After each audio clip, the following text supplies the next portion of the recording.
Can you believe it, YouTubers? Red's doing the camera sideways so you get that whole panoramic view. All right, this will be a kind of a follow-up video to Kotaboy 32. Check it out. Pop's Quest VR to Kotaboy 32. And then another topic that I've been kind of having a side chat with some of the fellas.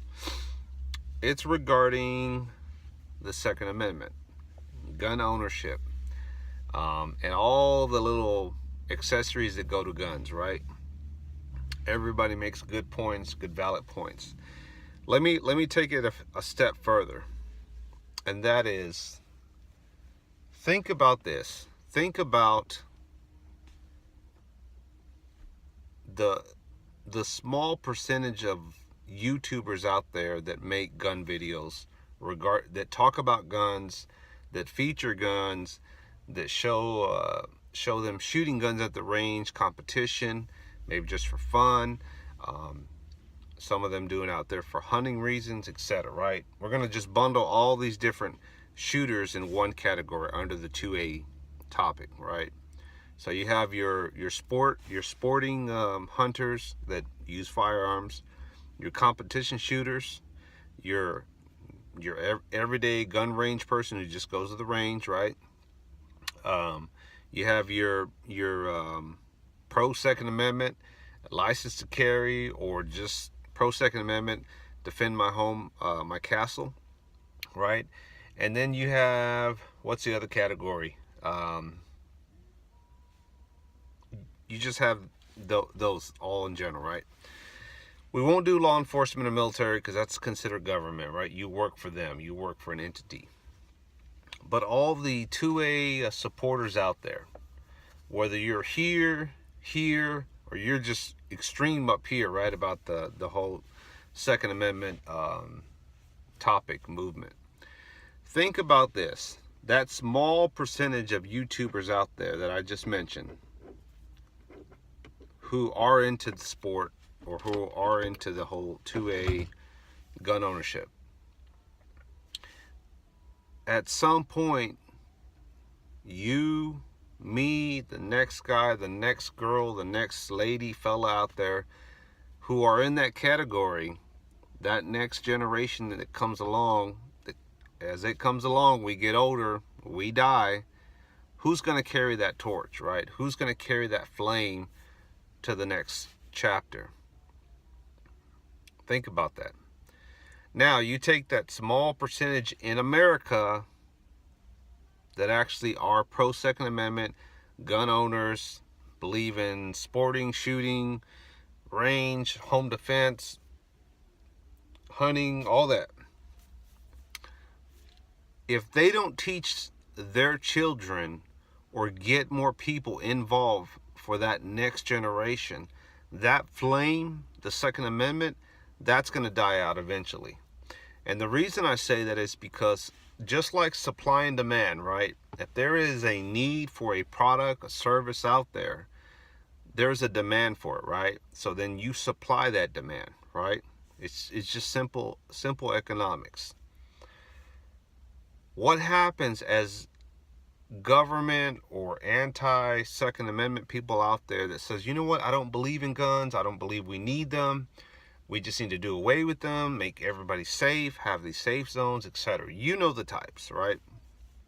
They've never touched a gun, they don't believe in a gun, they just don't understand it, they don't grasp that concept of the Second Amendment. Why do you need a gun? They will work on bills to do away with the Second Amendment, right? Slowly but surely, they will chip away at whatever they can to make their world, their America, a better America, right? A safer America, because that's what they believe in. I'm not saying I agree. I'm just trying to give you a view from a different point. So things that they work on, right? They cannot just overnight pass a bill, take everybody's guns, that's it, right? There's just no way.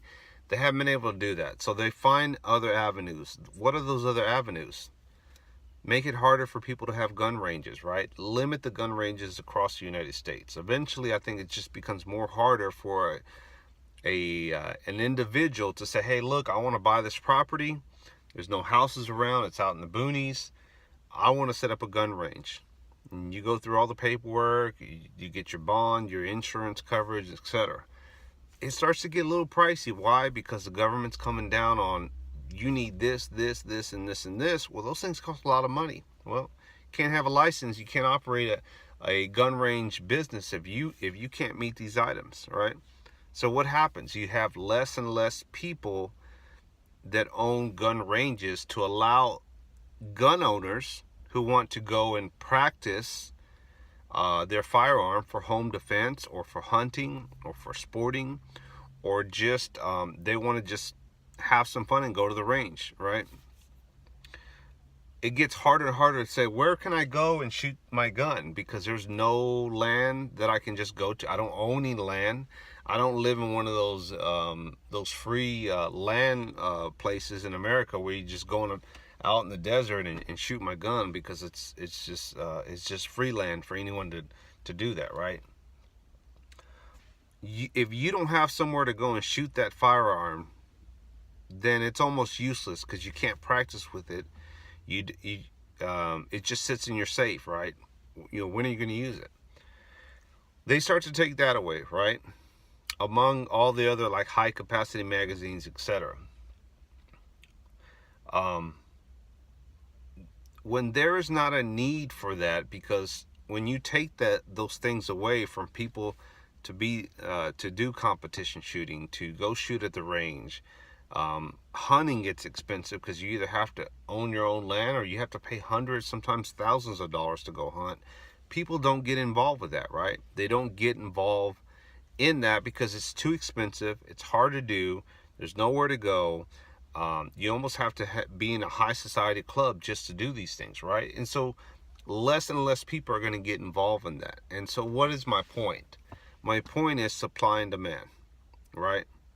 You take those little elements that allow people to go and exercise or practice their shooting of guns, then there's no need to have the firearm, other than you have it in your house, locked up in your garage, on the nightstand. If you can't use that firearm to say, okay, let me go and practice so I can be a responsible gun owner. I'm going to go deer hunting. I need somewhere to sight in my rifle so I can make sure I'm hitting those rounds on target.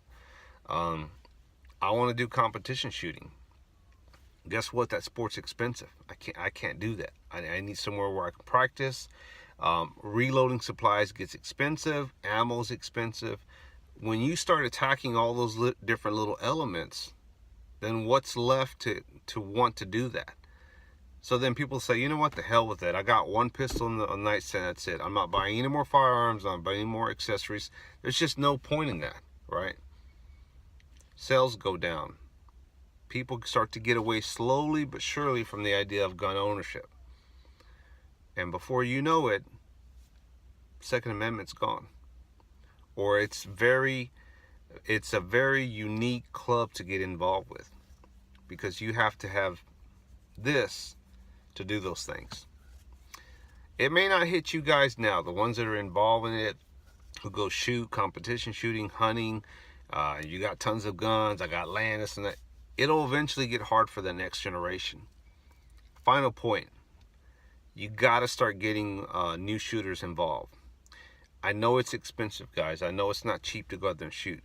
But if you want this tradition to carry on to your kids or family members or people just that you know, you got to start sharing the love, education, get people involved, invite them to come out to the range. I'm not saying pay for them. I'm not saying, hey, I'll pay for your range costs, your bullets, you can use my...